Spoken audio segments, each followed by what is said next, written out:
적재 맡은 이범입니다. 원래는 포스트 코로나로 제목이 돼 있어서 그 온라인 교육 등과 관련된 얘기를 하려고 했는데 생각해보니까 이게 국회 교육위 더불어민주당이나 열린민주당 의원들이 정해지고 나서 첫 번째 하는 토론입니다. 그래서 오히려 정치적 이슈가 될 만한 주제들을 중심으로 발제를 하도록 하겠습니다. 지금 자료집에는 이제 글로 수록되어 있는데 그걸 핵심적인 내용만 간략히 만들었는데 저는 이제 문재인 정부의 사회정책에 굉장히 미스터리가 있다고 봅니다. 부동산 정책과 교육 정책이 굉장히 대조적으로 가요. 부동산은 이제 가격을 안정시키는 것이 목표였습니다. 그런데 여러분, 정부가 가격 결정권을 가지고 있습니까? 부동산에서? 없습니다. 부동산은 시장에 의해서, 수요공 논리에 의해서 가격이 결정돼요. 정부의 영향력은 무슨 대출 규제나 이런 것을 통해서 간접적으로만 이루어지지 영향력이 사실 굉장히 적습니다. 근데 이 부동산에서는 굉장히 강한 규제를 하는데 결국은 별로 효과는 못 얻죠. 왜? 공급을 줄인다는 시그널을 줍니다. 결국은 수요 공급에 의해서 조합되는데 공급을 늘린다는 시그널을 안 주고 공급을 줄인다는 시그널을 자꾸 주니까 서울 부동산은 폭등하는 거죠. 최근에 이제 박원순 시장이 도심 건물 2개 가라할 때 등등지 이런 얘기를 하고 있습니다. 근데 교육 정책은 완전 반대입니다. 이 고교 정책 같은 거는 정부의 힘을 이용해서 완전히 정리할 수 있거든요. 국회를 거칠 필요가 없습니다. 특목고 자사고 문제는 법에 나와 있지 않아요. 시행령에만 나와 있습니다. 그래서 대통령의 힘으로 완전히 다 정리할 수 있는 건데 이걸 어물어물 다 교육감한테 넘깁니다. 그래서 재지정 심사를 통해서 선별적으로 해라. 그래서 결국 이제 2018년에 우리가 그 재지정 심사 관련된 그 분란을 목격을 하게 된 거죠. 그리고 이제 조국 사태 이후에야 외국 국제 자사고를 일괄 전환하겠다. 근데 그 시점은 2025년 고1 때부터니까 사실 참여정부를 넘겨버린 거죠. 굉장한 그 미스터리입니다. 그럼 왜 이런 일이 벌어졌겠냐? 근본적으로 이제 고교 평준화라는 게 굉장히 양면성을 가지고 있죠. 경쟁과 사회화와 사교육을 최소화시킬 수 있습니다. 이게 누구의 발상이었냐? 박정희의 발상입니다. 그래서 박정희 심지어 사립까지 준공립화시켰죠. 사립의 재정적 기반을 모두 다 정부 지원형 사립 학교로 바꿔가지고 준공영화 시켜버렸습니다. 근데 반대쪽 입장에서 보면 이것은 독재와 관치와 국가주의의 상징입니다. 누가 이렇게 생각했냐? 문재인 정부의 청와대 핵심들이 이렇게 생각했어요. 대표적인 예가 장하성 정책실장입니다. 자, 생각해보세요. 이게 이 진보 보수 문제가 이 영역에서 단순히 나뉘지 않습니다. 그렇죠? 이따가 설명드리겠지만 정부가 뭘 자꾸 규제하려고 그러고 사립의 자율성을 침해하려고 뭐 등등 하면은 저거 관치하냐? 독재하냐? 이런 느낌이 드는 것은 굉장히 자연스러운 반응입니다. 근데 이 사람들의 생각은 어떠냐? 고교 평준화가 굉장히 이중적 의미를 가지고 있죠. 첫 번째 의미는 비선발적 배정입니다. 선발하지 않고 배정하는 거죠. 예를 들면 가까운 거리에 있는 학생을 배정하는 경우, 미국의 영국과 공립학교는 되게 가까운 학교로 배정을 해줍니다. 무작위 추첨을 했다가 요즘은 선전 추첨을 하죠. 이게 다 비선발적, non-selective한 이제 배정 방식입니다. 이런 의미가 있고 또 하나의 의미가 효율적 교육, 붕어빵 찍는 교육이라는 의미가 있습니다. 이 두 가지는 굉장히 다른 의미죠. 굉장히 다른 차원의 의미인데 이거를 평준화라는 하나의 용어로 섞어 쓰고 있습니다. 그래서 우리나라 모든 법률과 시행령을 봐도 평준화라는 말이 안 나와요. 우리나라 법령 어디를 봐도 평준화라는 세 글자가 안 나옵니다. 왜? 의미가 혼란스러우니까 법률이나 시행령을 쓸 수가 없는 거예요. 근데 대중은 보면 제가 여론조사 결과 이런 것들도 이제 저기 수록해놨습니다만 비선발적 배정은 찬성합니다. 대중은. 근데 효율적 교육은 반대예요. 아주 뚜렷하게 일관적으로 드러나는 경향입니다. 그러니까 결국 우리는 5.3일 교육개혁, 95년에 이미 시작된 이 5.3일 교육개혁을 극복을 해내냐. 우리나라 진보 진영에서는 계속 이게 뭐 신자유주의다 이제 이런 식으로 욕했는데 이거 만만치 않은 겁니다. 왜? 여러분 자율이 좋냐 규제가 좋냐라고 질문하면 여러분 뭐라고 답하시겠습니까? 100% 자율이 좋다고 답합니다. 규제가 좋다고 답할 사람 없어요. 상식을 가진 사람으로서 무조건 자율이 승리하게 되는 프레임이에요. 이 프레임 하에서 5.3일 교육개혁이 놓여있기 때문에 이게 굉장히 만만치 않은 과제입니다. 근데 5.3일 교육개혁을 가만히 들여다보면 굉장한 편향이 하나 있어요. 그 편향이 뭐냐? 기관의 자율은 굉장히 강조합니다. 기관의 자율, 즉 학교의 자율이죠. 고등학교의 자율, 그래서 531 교육개혁에 이미 자사고가 나옵니다. 1995년에 이미 자사고, 그때는 자립형사립고라는 이름이 나와요. 원안에 나옵니다, 이게. 그리고 대학의 자율권, 대학의 학생 선발의 자율이죠. 이게 531 교육개혁의 핵심입니다. 기관의 학교의 자유를 돌아가는 거예요. 그래서 이미 531 교육개혁에 자사고 명시되어 있죠. 그리고 이제 김대중 정부 말기에 이미 자사고가 인가가 됩니다. 전국자사고, 민사고, 상산고 이런 학교. 노무현 정부 때 특목고가 무려 14개가 인가가 돼요. 과학고 3개, 외고가 11개가 인가됩니다. 그러면 이제 이명박 정부 때 자사고를 급증시키죠. 그러니까 이게 보수 진보의 문제가 아니라 민주당이나 저쪽 당의 문제가 아니라 같이 합작한 거예요. 근데 531 교육개혁이 어떤 편향이 있느냐? 개인의 자유는 전혀 얘기를 안 합니다. 이게 서구와의 아주 뚜렷한 차이예요. 교사의 교과서 선택 및 집필권, 이게 자유라는 데죠. 우리나라 교육부 공식 통계 OECD 35개국 중에서 17개국이 하고 있는데 영국, 프랑스, 핀란드 이런 데 다 하고 있는 거죠. 그리고 우리나라 지금 뭐 다 국정 아니면 범정이죠. 반대로 하고 있습니다. 평가권, 교사별 평가, 뭐 약간 전문적인 얘기지만 이런 거 뭐 학생의 이수 과목 선택권, 선진국에서 보편화된 거 이거 안 하고 있는 나라 사실 OECD에 한국하고 일본밖에 없습니다.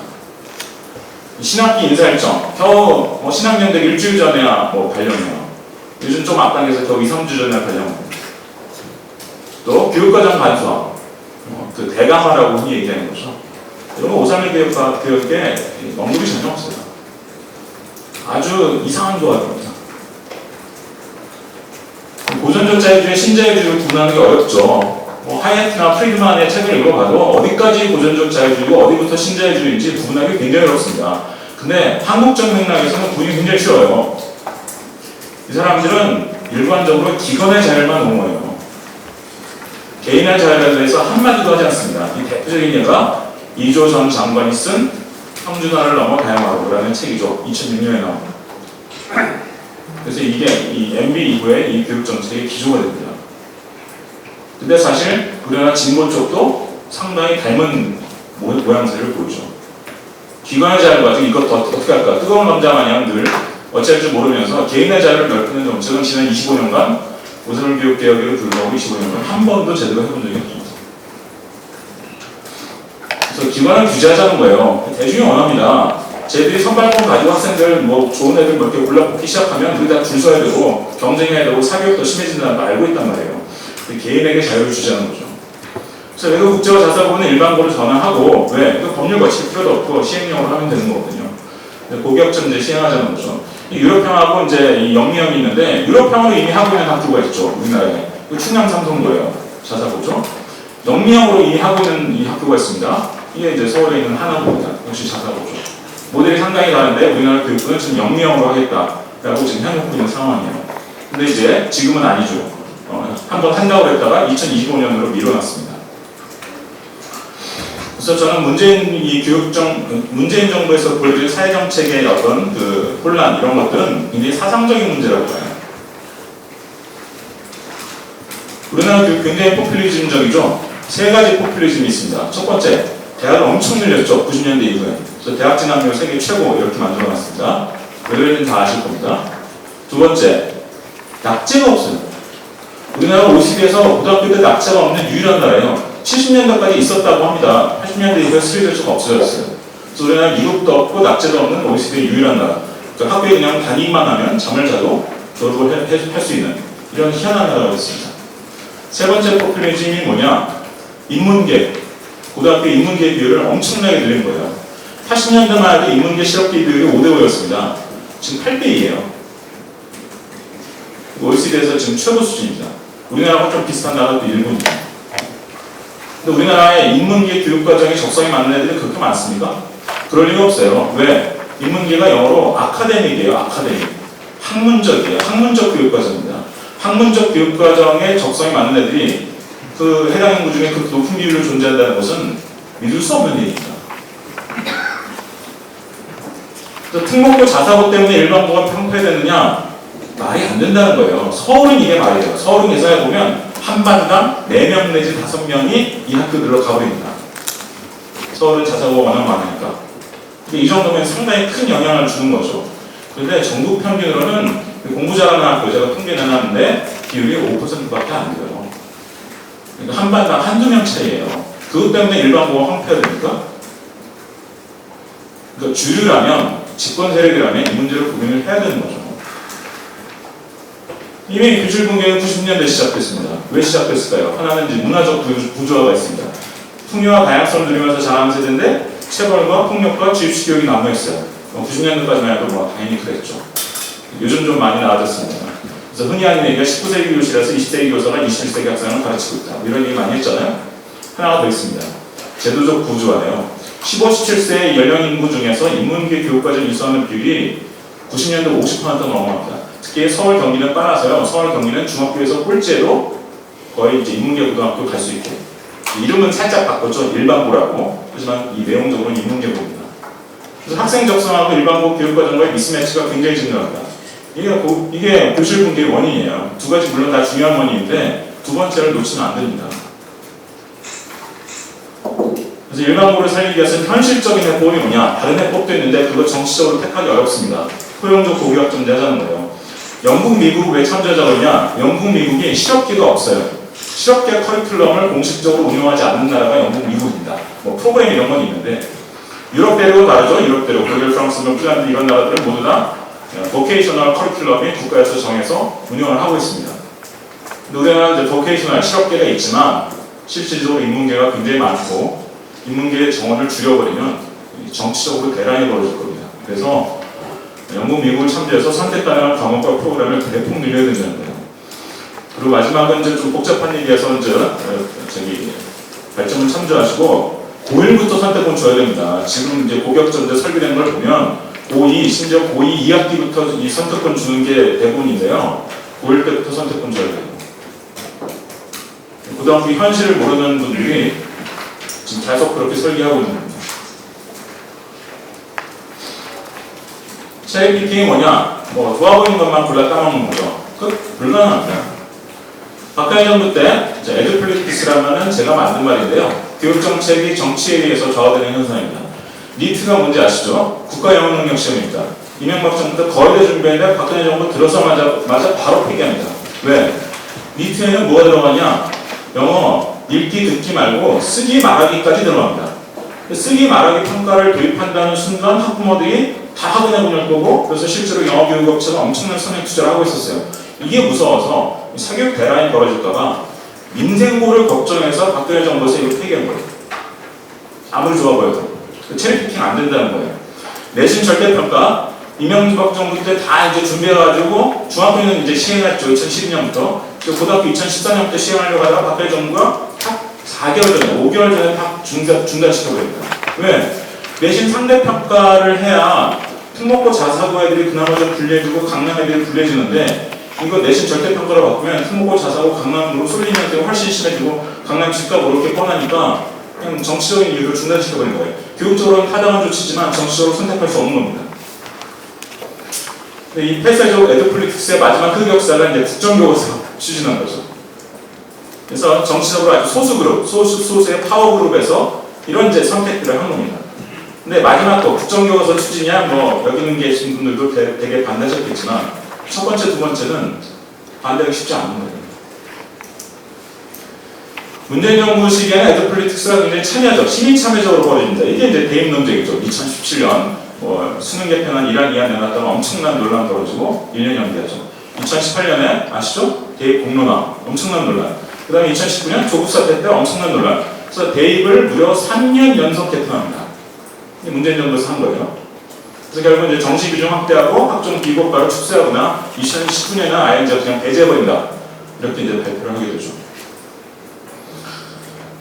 근데 에듀플리틱스가 작동하는 세 가지 명분이 있습니다. 첫 번째 명분은 사교육 걱정이에요. 아까 말씀드린 영어 능력 시험, 학종이 사교육을 늘리는 효과가 있죠. 왜? 이것저것 여러 가지 한꺼번에 요구하니까 부담이 되고 사교육이 듭니다. 또 미국 설명 읽어보시면 아시겠지만 미국식, 유럽식 입시 우리나라에서 채택하기 힘들어요. 사교육 걱정 때문에. 불공정 걱정. 학종의 이제 또 하나의 약점이 비교과가 기회가 굉장히 불공정하다는 거죠. 엄마 찬스도 쓰고 등등. 또 예를 들면 교사비례 평가 이런 거 하려고 그러면 다 이 불공정하다 이 불만이 폭발하고 거기에는 정당한 이유가 있는 겁니다. 불평등 목적. 내신 절대평가 하려고 하면 당연히 강남 쏠림, 특목고 자사고 쏠리면서 벌어질 테니까 이거 택하기 힘들죠. 이래서 고교학점자 위기입니다. 아시겠지만 고교학점제는 내신 절대평가를 패키지로 포함하고 있기 때문에 그렇지 않으면 고교학점제가 제대로 작동을 안 합니다. 왜 그런지 이제 발전을 써놨습니다. 그래서 고교학점제가 위기예요. 2025년에는 미뤄놨지만 이 상황을 그냥 흘려보내면 다시 미룰 가능성이 높습니다. 제가 못합니다. 그래서 정책 제안으로 세 가지를 얘기하고 있는데 온라인 학점제는 좀 당장하자. 이거 이제 교육부에서 나중에 고교학점제 하면서 보완적으로 좀 하려고 그러는데 법령상으로 당장할 수 있어요. 이거지. 그리고 수능 선택 과목들부터 하자. 예를 들면 나는 중국어를 배우고 싶은데 우리 학교에 중국어 안 가르쳐. 이거 이상한 거 아니에요? 교육계에 동등하게 주자면서요. 나 물리2 배우고 싶은데 학교에 물리2 강좌 개설 안 하는 학교가 허다해요. 세계사 배우고 싶은데 개설 안 하는 학교가 허다합니다. 이것부터 좀 하자는 거죠. 수능이라서 하자는 게 아니라 수능 선택 과목이 다 굉장히 중요한 과목들이에요. 이것부터 좀 하자는 거예요. 근데 이제 지금 상대평가에서 이제 그 애들이 참여하기 좀 어려워지는 면이 있죠. 이수인은 13면 이하로 하면 상대평가 면제예요. 지금 이 규정상으로. 그래서 이수인은 13명으로 해서 쌍방향으로 해서 한번 해보자는 거죠. 두 번째, 토용적 고교학점제. 아까 말씀드린 내용이기 때문에 길게 설명 안 드리겠습니다. 인문교육과정 적성이 안 맞는 애들도 충분히 고등학교 생활을 할 수 있을 정도로 다양한 선택지를 그런 프로그램과 과목을 주자는 거예요. 세 번째, 계획소득별 쿼터제. 이건 뭐냐? 자, 이 절대평가를 하게 되면, 내신 절대평가를 하게 되면 강남으로 쏠릴 텐데, 특목고 자사고 유리해질 텐데, 특목고 자사고야 뭐 일반고로 전환한다 할지라도 강남, 또 부산의 해운대고, 대구, 수성구 이런 데로 쏠리는 거 말할 방법이 없거든요. 이거 해보자는 거예요. 이거는 학생부 전형, 논술 전형, 수능 전형에 모두 할 수 있어요.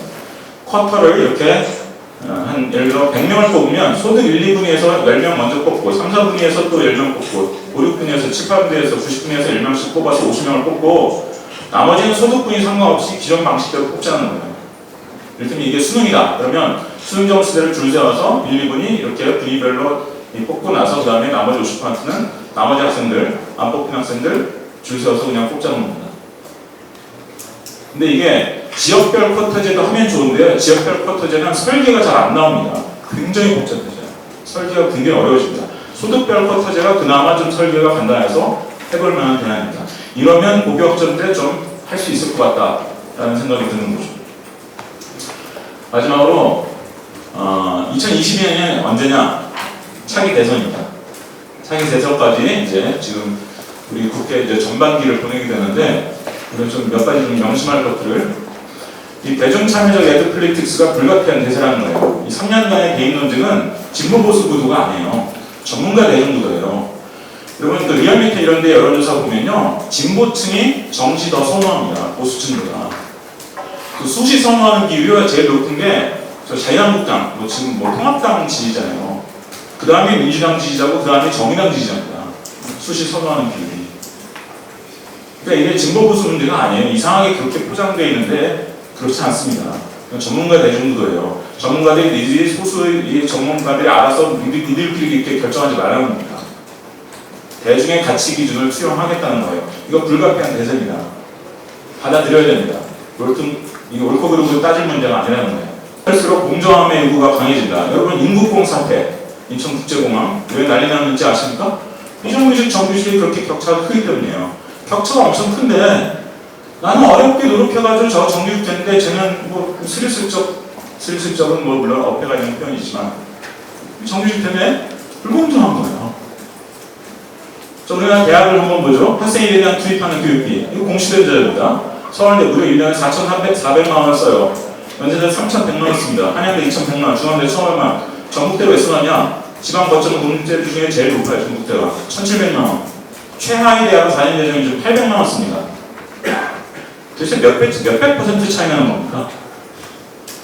이 상황을 두고 경쟁하는 사람 보고 너희들 경쟁하지 말아라고 얘기하는 거는 이게 부당한 요구예요. 노동시장 아까 박남진 원장님 말씀하셨는데 노동시장을 배제해도 노동시장이 상당히 지금 잘 돌아간다 할지라도 이 정도 상황이면 여러분 그럼 경쟁 안 하시겠어요? 약간의 차이가 내가 4,400만 원 서비스를 받을 기회와 1,500만 원짜리 서비스를 받을 기회가 달라지는데 그럼 여러분 어디 가시겠습니까? 4,400만 원 가려고 저도 연락이 노력하겠네요. 저라도. 국민대 통합과 공영원형 차립대가 이미 파산했다는 거예요. 국민대 통합 왜 안 되는지 아시죠? 서울 수도권의 인구가 절반인데 서울 수도권 국공립대 비율이 그 지역 고졸자 대비 정원이 5%도 안 돼요. 대부분 국공립대는 지방에 있는 거예요. 비수도권에. 거기에 서울시 일대, 서울과학기술대 합쳐도 20%밖에 안 나와요. 그러면 나라면 연구대 가겠죠, 당연히. 내가 왜 한국대를 갑니까? 공영사립대 왜 파산했는지 아시죠? 어차피 공영사립대는 서울에 있는 유수의 사립대는 관심이 없어요. 왜? 자기 기득권 다 반납해야 되는데 공영이사로 반을 채우는 건데 못하는 겁니다. 그래서 지방에 있는 조금 있으면 망할 것 같은 그런 사립대들이 이제 관심을 보이죠. 그러니까 대중들이 이걸 원하지 않아요. 기재부도 그걸 알고 적극 반대하는 거고. 제가 보기엔 이 패키지는 차기 대선은 뭐 누구도 채택하지 않을 거예요. 대학체는 결국 포용적 상향 평준화로 가야 된다. 그래서 포용이라는 말을 왜 썼냐? 사립대를 끌어안아야 돼요. 주요 사립대들을 어떤 식으로든 끌어안아야 됩니다. 문턱 높이지 말고 문턱 굉장히 낮춰가지고 최소한의 것만 해주면 그 대신 재정 지원 엄청나게 있다. 우리나라 이 대학 재정 문제가 심각합니다 지금. 왜? 여러분 고등학생 학생 1인당 교육비와 대학 학생 1인당 교육비 중에 어느 쪽이 더 많은 게 정상인 것 같습니까? OECD 평균적으로 중고등학교 학생 1인당 교육비보다 대학 학생 1인당 교육비가 1.5배, 50% 많아요. 우리나라만 20%가 적어요, 지금. 우리나라 대학 재정 엉망이에요, 지금. 우리나라 대학 교육의 질이 문제가 많은 거예요. 이걸 왜 잘 못 느끼시느냐? 여기 계신 분들은 대부분 문과 출신이세요. 문과 출신은 대학 교육의 격차를 별로 실감을 못 합니다. 이과는 실험 실습이 많거든요. 보면 실험 실습 기자재, 빈도, 사용 빈도, 수준 바로 눈에 띄게 차이가 납니다. 그래서 이거 대학 교육 수준 올려야 됩니다. 상향하면서 평준화해야 되죠. 사립대를 끌어안아서 이 사회적 타협책을 만들어야 된다. 그렇지 않으면 대중들 보고 너희들 경쟁하지 말라라고 그런 요구를 할 수가 없다는 거예요. 여기서 마치도록 하겠습니다. 감사합니다.